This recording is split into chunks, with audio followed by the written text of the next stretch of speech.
ففي كتاب ولاية مصر أن محمد بن أبي حذيفة اللي هو استولى على الحكم في مصر ندب الناس للقتال وقال يكفيكم أو يكفينا منكم 600 رجل، وعلى كل 100 منهم رئيس أو أمير قائد يعني، وعلى الجميع عبد الرحمن بن عديس البلوي.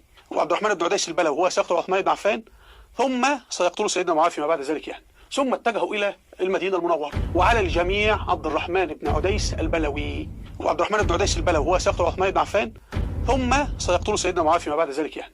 ثم اتجهوا إلى المدينة المنورة. وأنا أيضا في كتاب تاريخ المدينة المنورة لابن شبة يروي أن المتمردين أصبحوا هم أئمة الصلاة في المسجد. فابن عديس الذي سيقتل عثمان بعد ذلك صلى بأهل المدينة يوم الجمعة.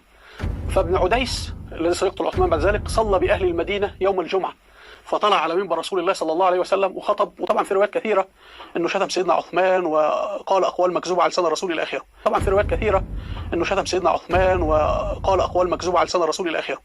وهذا سيقتل سيدنا معاوية فيما بعد. وقام عمرو بن الحمق ابن الكاهن، ده اللي جده كاهن اللي كان بيعبد الشيطان، وذهب على عثمان بن عفان فجلس على صدره وبه رمق، يعني كان بيطلع في الروح، فطعنه 9 طعنات. وقال عمرو هذا القاتل قال: فأما 3 منهن فإني طعنتهن إياه لله، فطعنه 9 طعنات.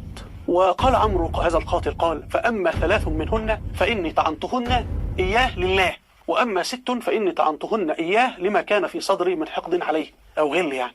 السلام عليكم ورحمة الله وبركاته. في هذا الفيديو سوف نوضح كيف أن الإعلامي صابر مشهور فضح الصحابة ونطق الحق الذي كان الشيعة يقولونه منذ 1400 سنة فيما شجر بين الإمام علي عليه السلام ومن معه من الصحابة الكرام وبين الصحابة الضالين المضلين. صابر مشهور اعترف بصحة وصدق الرواية الشيعية وكذب الرواية السنية التي كانوا يكذبون بها على الناس منذ 1400 سنة، محاولين تصوير الفتنة على إنها فتنة بين الأخوة وإنه لم يشترك بقتل عثمان أحد من الصحابة. ولكن صابر مشهور بشجاعته المعروفة اعترف إن الصحابة اشتركوا في قتل عثمان اشتراك فعلي، وإن الإمام علي عليه السلام كان يرى إن عثمان يستحق القتل، وهي نفس النظرة الشيعية التي كنا نقول بها منذ 1400 سنة. في البداية طعن بالصحابي الجليل عبد الرحمن بن عديس، وعلى كل 100 منهم رئيس أو أمير قائد يعني، وعلى الجميع عبد الرحمن بن عديس البلوي. وعبد الرحمن بن عديس البلوي هو سيقتل عثمان بن عفان ثم سيقتل سيدنا معاوية فيما بعد ذلك يعني. وأنا أيضا في كتاب تاريخ المدينة المنورة لابن شبة يروي أن المتمردين أصبحوا هم أئمة الصلاة في المسجد. فابن عديس الذي سيقتل عثمان بعد ذلك صلى بأهل المدينة يوم الجمعة، فطلع على منبر رسول الله صلى الله عليه وسلم وخطب. وطبعا في روايات كثيرة أنه شتم سيدنا عثمان وقال أقوال مكذوبة على لسان الرسول إلى آخره. كما سمعتم إخواني أخواتي، اعترف صابر مشهور إن عبد الرحمن بن عديس كان من قتلة عثمان، وكان يسب عثمان على المنابر، وهو صحابي جليل كما سوف نوضح الآن. ولكنه سب الصحابي الجليل عبد الرحمن بن عديس واتهمه بالكذب وقال إنه يكذب على الرسول، وهذا كذب. عبد الرحمن بن عديس صحابي جليل لم يكذب على الرسول، ولكنه كان فعلا من قتلة عثمان وكان يسب عثمان، ونشكر صابر مشهور على هذا الاعتراف. من هو الصحابي الجليل عبد الرحمن بن عديس؟ أمامكم كتاب الإصابة في تمييز الصحابة لابن حجر العسقلاني الجزء الرابع الصفحة 281. عبد الرحمن بن عديس قال ابن سعد: صحب النبي وسمع منه وشهد فتح مصر وكان في من سار إلى عثمان. وقال ابن البرقي والبغوي وغيرهما: كان ممن بايع تحت الشجرة. إذن عبد الرحمن بن عديس الصحابي الجليل رضي الله عنه كان أحد أصحاب بيعة الرضوان. وقد اعترف الصحفي الشجاع صابر مشهور، وهذه تحسب له أنه رجل شجاع ويبحث عن المصادر الصحيحة، اعترف أن هذا الصحابي الجليل أحد أصحاب بيعة الرضوان كان من قتلة عثمان، وهذا اعتراف يشكر عليه. وقال ابن يونس: بايع تحت الشجرة وشهد فتح مصر. إذن هذا الرجل صحابي من بيعة الرضوان وشهد فتح مصر، وكان من الفرسان، ثم كان رئيس الخيل التي سارت من مصر إلى عثمان في الفتنة. إذن كما تلاحظون صابر مشهور لم يكذب، بل نقل من المصادر الصحيحة أن هذا الصحابي الجليل كان من قتلة عثمان. وهذا ما نقوله نحن كشيعة. بعد اعترافه أن الصحابي الجليل عبد الرحمن بن عديس كان من قتلة عثمان، أيضا اعترف وبكل الشجاعة أن الصحابي الجليل عمرو بن الحمق الخزاعي كان من قتلة عثمان. وقام عمرو بن الحمق ابن الكاهن، ده اللي جده كاهن اللي كان بيعبد الشيطان، وذهب على عثمان بن عفان فجلس على صدره وبه رمق، يعني كان بيطلع في الروح، فطعنه 9 طعنات. وقال عمرو هذا القاتل قال: فأما 3 منهن فإني طعنتهن إياه لله، وأما 6 فإني طعنتهن إياه لما كان في صدري من حقد عليه أو غل يعني. من هو الصحابي الجليل عمرو بن الحمق؟ في نفس الكتاب الإصابة في تمييز الصحابة لابن حجر العسقلاني الجزء الرابع صفحة 514 قال ابن السكن: له صحبة، وقال أبو عمر: هاجر بعد الحديبية، وقيل بل أسلم بعد حجة الوداع، والأول أصح. أي إن الصحابي الجليل عمرو بن الحمق هو أحد الصحابة الأولين الذين هاجروا بعد الحديبية. ويقول: وقد وقع في الكنى للحاكم أبي أحمد في ترجمة أبي داود المازني من طريق الأموي عن ابن إسحاق ما يقتضي أن عمرو بن الحمق شهد بدرا. طبعا هم اختلفوا، بعضهم قال إنه من أهل بدر، وبعضهم قال إنه من أهل أحد ولم يشهد بدرا، ولكن الإجماع إنه هاجر بعد الحديبية وكان من الصحابة الأولين. وقد اعترف صابر مشهور إن هذا الصحابي الجليل طعن عثمان 9 طعنات، وكان أحد قتلة عثمان، فطعنه 9 طعنات. وقال عمرو هذا القاتل قال: بعد اعتراف الإعلامي الكبير صابر مشهور وشجاعته إن الصحابيان الجليلان عبد الرحمن بن عديس البلوي والصحابي الجليل عمرو بن الحمق الخزاعي الذين هم من الصحابة أهل بيعة الرضوان والسابقين الأولين في الإسلام إنهم قتلوا عثمان، وهذا اعتراف مهم جدا. ونقوله نحن الشيعة، نقول إن عثمان قتله الصحابة، بينما أهل السنة منذ 1400 سنة يقولون لم يشترك صحابي واحد في قتل عثمان، وهذا كذب. ولكن الآن هناك نهضة بقيادة الإعلامي الكبير صابر مشهور يقول فيها بكل وضوح: الصحابة على رأسهم الإمام علي عليه السلام، والصحابي عمرو بن الحمق الخزاعي وعبد الرحمن بن عديس وغيرهم من الصحابة الأجلاء مثل عبد الله بن العباس وغيرهم، إنهم كانوا راضين بقتل عثمان. ولكن الرجل يحسب له إنه شجاع، لأنه اعترف إن الصحابة بقيادة الإمام علي عليه السلام وعبد الرحمن بن عديس البلوي رضي الله عنه وعمرو بن الحمق الخزاعي رضي الله عنه وعمار بن ياسر رضي الله عنه وخزيمة بن ثابت وغيرهم من الصحابة كانوا مع قتل عثمان. وهذا مهم، ليس مهما أنه يقف في طرف معاوية ضد الإمام علي، المهم أنه يعترف أن الصحابة كانوا جزء كبير منهم، أي صحابة الرسول الذين كانوا مع الإمام علي، كانوا يرون أن عثمان يستحق القتل. وهذا يكذب الادعاء البكري أنه لم يشترك أحدا بقتل عثمان، وهذا وضحه بالتفصيل صابر مشهور ووضحناه أيضا في هذا الفيديو. انظروا كيف يعترف صابر مشهور أن الإمام علي عليه السلام كان يرى أن عثمان يستحق القتل، وأن الإمام علي عليه السلام لم يقوم بدفن عثمان ولم يكفنه ولم يدافع عنه بل ولا قتلته، لأنه يعني سيدنا علي حتى لم يحضر جنازته ولم يقم عليه الصلاة. هو سيدنا عثمان ده حشاه، كان كلب ومات، ده ابن عم سيدنا علي، فالمفروض سيدنا علي يحضر الجنازة، يصلي عليه، يغسله، يكفنه. لم يسمح بإقامة الجنازة عليه أصلا. ولذلك لما لم يختص لقتلة عثمان، بل عين كثير من قتلة عثمان في مناصب حساسة، مثل ملك الأشتر كان قائد جيشه، محمد بن أبي بكر قتل عثمان بن عفان أو مشارك في الانقلاب ولي في مصر، محمد بن أبي حذيفة ولي مصر لمدة سنة. فهو لم يقم محكمة لقتلة عثمان. عندما الصحابة طلبوه بأخذ القصاص لقتلة عثمان قال لا أستطيع. الصحابة قالوا له نجمع عليك جيش، قال لا أستطيع، ما فيش داعي. فجمعوا هم جيشا وذهبوا للبصره، حصلت موقعة الجمل. فهو دعا الناس للقتال ضد من يطالب بقتلة عثمان. طبعا من قتل عثمان بن عفان كل المتمردين قتلوا عثمان، هذه جريمة جماعية. كما سمعتم إخواني أخواتي، يقول صابر مشهور بكل شجاعة إن وقف ضد معاوية ووقف مع الانقلاب كما يسميه هم مشتركون بقتل عثمان، أي بمعنى أن كل من بايع الإمام عليه السلام وقاتل معه وكان يراه خليفة شرعيا هو من قتلة عثمان. طيب، فلنرى من كان مع الإمام علي عليه السلام أو بعض من كان مع الإمام علي عليه السلام في هذه المعارك في كتاب سير أعلام النبلاء للإمام الذهبي الجزء الثاني الصفحة 428.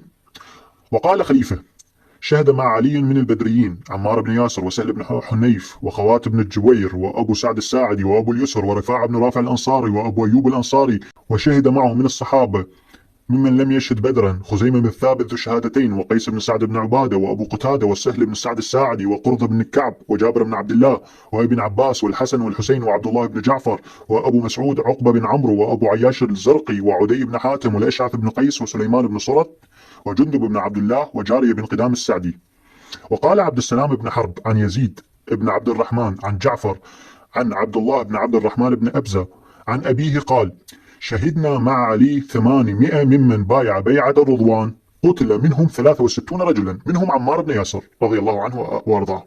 ويقول: وقتل مع علي خزيمة بن ثابت وعمار بن ياسر إلى آخر الصحابة رضوان الله عليهم الذين قتلوا مع الإمام علي. إذن كان مع الإمام علي صحابة بدريين وأحديين، وكان معه 800 من أهل بيعة الرضوان، ومنهم أيضا عبد الرحمن بن عديس وعمرو بن الحمق الخزاعي الذين قتلوا عثمان بشهادة صابر مشهور. إذا أردنا أن نستعرض بعض الصحابة الذين وقفوا مع الإمام علي، طبعا لا نستطيع ذكر كل الصحابة لأن عددهم يفوق 800، يعني 800 قليل، بل لأن عددهم يفوق أصلا 800 هذا من كذب البكرية، ولكن حتى وإن كانوا 800 فلا نستطيع ذكرهم في هذا الفيديو، لأن الفيديو أصلا لا يتكلم عن الصحابة الذين كانوا مع الإمام علي، بل يتكلم عن قتلة عثمان. ولكن على سبيل الذكر نذكر بعض الصحابة الذين وقفوا مع الإمام أمير المؤمنين عليه السلام. في كتاب أسد الغابة في معرفة الصحابة الجزء الرابع الصفحة 127 يقول: وروي عمار بن خزيمة بالثابت قال: شهد خزيمة بالثابت الجمل وهو لا يسل سيفا، وقال: لا أقاتل حتى يقتل عمار، فأنظر من يقتله، فإني سمعت رسول الله يقول: تقتله الفئة الباغية. فلما قتل عمار قال خزيمة: ظهرت لي ضلالة، ثم تقدم فقاتل حتى قتل. وطبعا هذا خطأ من الصحابي الجليل خزيمة بالثابت، لأنه كان ينتظر أن يقتل عمار حتى يتأكد من الطرف الصحيح، وهذا خطأ. يعني هل الإمام أمير المؤمنين يحتاج إلى عمار بن ياسر حتى يثبت أنه على حق؟ إذن خزيمة بالثابت كان أحد الذين قاتلوا مع الإمام وقتل، وعمار بن ياسر أيضا قتل، وهذا معروف.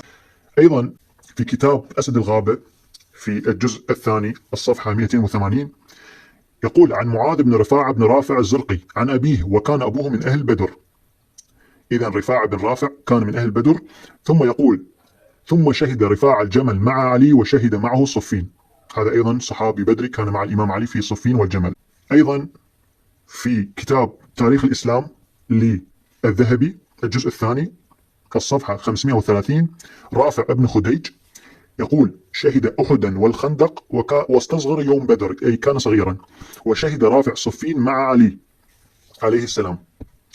أيضا في كتاب أسد الغابة في الجزء السادس ثعلبة بن عمرو بن محصن وشهد أحدا والمشاهد وقتل مع علي بصفين، قاله أبو نعيم وأبو عمر. طبعا هنالك اختلاف، بعضهم يقول شهد أحد والمشاهد، وبعضهم يقول كان بدريا. أيضا في كتاب الاستيعاب في معرفة الصحابة الجزء الثاني يتكلم عن سهل بن حنيف يقول: شهد بدرا والمشاهد كلها مع رسول الله، وثبت يوم أحد، ثم صاحب علي رضي الله عنه من حين بويع، وإياه استخلف علي رضي الله عنه حين خرج من المدينة إلى البصرة، ثم شهد مع علي الصفين. طبعا هذه الصفحة 223. هذا فقط جزء يسير من الصحابة والقادة الذين اشتركوا مع الإمام علي في صفين، جزء يسير. هم اشتركوا كما ذكرت كتب أهل السنة إنه اشترك أكثر من 800 صحابي من أهل بيعة الرضوان معه، ولكن هذه بعض القادة الذين تم ذكرهم. إذا نظرتم إلى قادة جيش الإمام علي في صفين والجمل نجد الكثير من الصحابة على رأسهم سهل بن حنيف وعمار بن ياسر وخزيمة بن ثابت وعبد الله بن عباس، رفاعة بن رافع وثعلبة بن عمرو ورافع بن خديج وقيس بن سعد بن عبادة وغيرهم. ومن الذين كانوا معه الصحابيان الجليلان عمرو بن الحمق الخزاعي وعبد الرحمن بن عديس البلوي و800 صحابة من أهل بيعة الرضوان. وحسب كلام صابر مشهور هو اعترف أنه كان في الحرب طرفان، طرف الإمام علي عليه السلام وطرف معاوية، أن معاوية يطالب بالقصاص لعثمان، ويرى أن الإمام علي وجيشه كانوا يرون أن عثمان يستحق القتل وكانوا من قتلة عثمان. إذن هو يعترف اعتراف صريح أن الصحابة هم قتلوا عثمان، على رأسهم الصحابيان الجليلان عمرو بن الحمق الخزاعي وعبد الرحمن بن عديس، وأن الإمام علي ومن معه من الصحابة كانوا يرون أن عثمان يستحق القتل، والدليل أنه دافع عنهم وولى قتلتهم. يعني عمرو بن الحمق الخزاعي كان صاحب بيت المال في خلافة الإمام علي عليه السلام. فيعترف صابر مشهور بكل شجاعة أن السنة كذابين، وأن كذبة أن عثمان لم يشترك بقتله أي صحابة هي كذبة، وأن الشيعة كانوا محقين عندما قالوا إن من قتل عثمان هم الصحابة لأنه كان ظالما، وإن غالبية الصحابة على رأسهم الإمام علي عليه السلام وعمار بن ياسر وعمرو بن الحمق الخزاعي وعبد الرحمن بن عديس وغيرهم من الصحابة الذين بايعوا الإمام علي كانوا يرون أن عثمان يستحق القتل. فهو يظن أنه بكلامه وبفيديوهاته يرد على الشيعة، ولكن حقيقة الأمر هو يؤكد كلام الشيعة إن الصحابة كانوا يتقاتلون ويكرهون بعضا، وكان الإمام علي وشيعته من الصحابة الأطهار يرون أن عثمان يستحق القتل، وأن قضية عبد الله بن السبأ هي أكذوبة كذبها البكرية حتى يبررون لقتال بين ما يسمى بالصحابة. الخلاصة من هذا الفيديو إخواني أخواتي هو اعتراف من صحفي ومؤرخ سني كبير وهو صابر مشهور، هو الآن يسيطر على الإعلام السني، اعتراف واضح منه إن الصحابة قتلوا عثمان فعلا وموقفا. فهو اعترف أن الصحابيان الجليلان عمرو بن الحمق الخزاعي وعبد الرحمن بن عديس رضوان الله عليهم قتلوا عثمان فعليا. وعبد الرحمن بن عديس البلوي هو سيقتل عثمان بن عفان، ثم سيقتل سيدنا معاوية فيما بعد ذلك. وقام عمرو بن الحمق ابن الكاهن، ده اللي جده كاهن اللي كان بيعبد الشيطان، وثب على عثمان بن عفان فجلس على صدره وبه رمق، يعني كان بيطلع في الروح، فطعنه 9 طعنات. وقال عمرو هذا القاتل قال: فأما 3 منهن فإني طعنتهن إياه لله. وهو أيضا اعترف أن الإمام علي دافع عن قتلة عثمان الذين هم الصحابة الكبار وعلى رأسهم عمرو بن الحمق الخزاعي وعبد الرحمن بن عديس، ولم يصلي على عثمان ولم يدفن عثمان، لأنه سيدنا علي حتى لم يحضر جنازته ولم يقم عليه الصلاة. هو سيدنا عثمان ده حشاه، كان كلب ومات، ده ابن عم سيدنا علي، فالمفروض سيدنا علي يحضر الجنازة، يصلي عليه، يغسله، يكفنه. لم يسمح بإقامة الجنازة عليه أصلا. ولذلك لما لم يختص لقتلة عثمان، بل عين كثير من قتلة عثمان في مناصب حساسة، مثل ملك الأشتر كان قائد جيشه، محمد بن أبي بكر قتل عثمان بن عفان أو مشارك في الانقلاب ولي في مصر، محمد بن أبي حذيفة ولي مصر لمدة سنة. فهو لم يقم محكمة لقتلة عثمان. عندما الصحابة طلبوه بأخذ القصاص لقتلة عثمان قال: لا أستطيع. الصحابة قالوا له: نجمع عليك جيش، قال: لا أستطيع، ما فيش داعي. فجمعهم جيشا وذهبوا للبصرة، حصلت موقعة الجمل. فهو دعا الناس للقتال ضد من يطالب بقتلة عثمان. وهذا يؤكد إن الشيعة هم على حق، لأننا قلنا إن الصحابة هم قتلوا عثمان، وإنه لا يوجد شيء اسمه عدالة الصحابة، بينما السنة كانوا يكذبون 1400 سنة إن الصحابة لم يشتركوا بقتل عثمان، وإن السبب فيما حدث بينهم من قتال هو عبد الله بن سبأ اليهودي. ولكن صابر مشهور اعترف اعترافا كليا ان الصحابه عبد الرحمن بن عديس وعمرو بن الحمق الخزاعي والامام علي ومن معه من الصحابه كخزيمه بن ثابت وعبد الله بن عباس وعمار بن ياسر وغيرهم من الصحابه الاجلاء كانوا راضين بقتل عثمان او اشتركوا فعلا بقتل عثمان، وكانوا يرون عثمان ظالم يستحق القتل. وهذا يؤكد ما نقوله نحن كشيعة، نقول هنالك صنفان من الصحابة، صحابة كانوا يرون أن الإمام علي عليه السلام هو الحق وأن عثمان يستحق القتل، وصحابة منافقين من أتباع معاوية وبني أمية. وهذا ما أكده صابر مشهور واعترف به وقال إن كتبهم كذب وأن علماءهم كذبة، وأنه هذا هو التاريخ الحقيقي وعليهم كما هو يدعي تصحيح التاريخ. وهذه خدمة لا أعرف إن كان يقصدها أم لا يقصدها، ولكني أقسم بالله إنها خدمة جليلة، لأنه جعل الناس يتأكدون إن الصحابة هم قتلوا عثمان، وجعلهم يعرفون إن علماءهم كأحمد بن حنبل وغيرهم من العلماء كانوا كذابين. وابن سيرين الذي يدعي إنه لم يشترك أحد بقتل عثمان، كشف صابر مشهور إن هؤلاء كذبة، وإن الصحابة اشتركوا فعلا بقتل عثمان، وإن الصحابة رضوا بقتل عثمان. وهذا يؤكد موقف الشيعة الذي قلناه منذ 1400 سنة، إنه عثمان يستحق القتل وإن من قتله هم الصحابة. وعبد الرحمن بن عديس البلوي هو سيقتل عثمان بن عفان، ثم سيقتل سيدنا معاوية فيما بعد ذلك يعني. ثم اتجهوا إلى المدينة المنورة. والروايات الأخرى عند المؤرخين الآخرين أيضا تتفق مع هذه الرواية. وأنا أيضا في كتاب تاريخ المدينة المنورة لابن شبة يروي أن المتمردين أصبحوا هم أئمة الصلاة في المسجد. فابن عديس الذي سيقتل عثمان بعد ذلك صلى بأهل المدينة يوم الجمعة، فطلع على منبر رسول الله صلى الله عليه وسلم وخطب. وطبعا في روايات كثيرة أنه شتم سيدنا عثمان وقال أقوال مكذوبة على لسان الرسول إلى آخره. وهذا سيقتل سيدنا معاوية فيما بعد. وقام عمرو بن الحمق ابن الكاهن، ده اللي جده كاهن اللي كان بيعبد الشيطان، وثب على عثمان بن عفان فجلس على صدره وبه رمق، يعني كان بيطلع في الروح، فطعنه 9 طعنات. وقال عمرو هذا القاتل قال: فأما 3 منهن فإني طعنتهن إياه لله، وأما 6 فإني طعنتهن إياه لما كان في صدري من حقد عليه أو غل يعني. طبعا من قتل عثمان بن عفان، كل المتمردين قتلوا عثمان. هذه جريمة جماعية.